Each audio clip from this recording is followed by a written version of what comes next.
एकाग्रता पूर्वक अपने पाठ को, तो हमें लगता है कि फेल कैसे हम हो गए।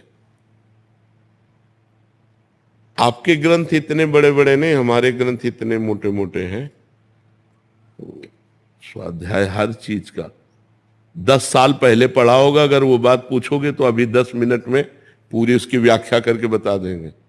अगर आप प्रयासरत हो, प्रयत्नरत हो, तो अपने विषय में असफल कैसे हो जाते हो।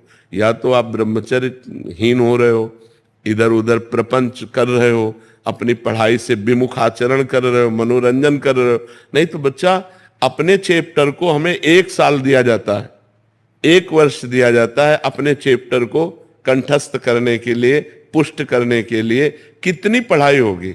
बिल्कुल, मतलब जिस विषय में लगो उस विषय में एकदम।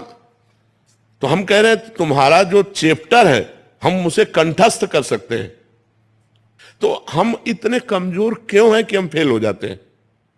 अगर ये हो कि भाई टीचर कोई पक्षपात करता है तो बात अलग है, नहीं तो हम फेल क्यों हो जाते हैं। कहीं ना कहीं हम गलत हैं, हम अपनी गलती को सुधारें। और असफलता मिलना सफलता का एक प्रतीक है कि हमें और जोश आना चाहिए।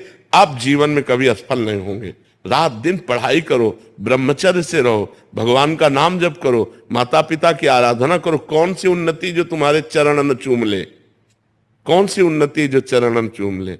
इसलिए हमें तो लगता है कि हम अपने धर्म ग्रंथों को ऐसे याद किए हैं जैसे काका गागा नहीं याद किया जाता, ऐसे याद। उठते बैठते चलते फिरते जो पद है, पूरी 84 जी, पूरा सुधा निधि जी, पूरी सेवकवाणी, पूरी स्फुटवाणी, उसे जिस विषय में लगे तो अपने विषय में लगे, जिस विषय में लगे तो एकदम लगे।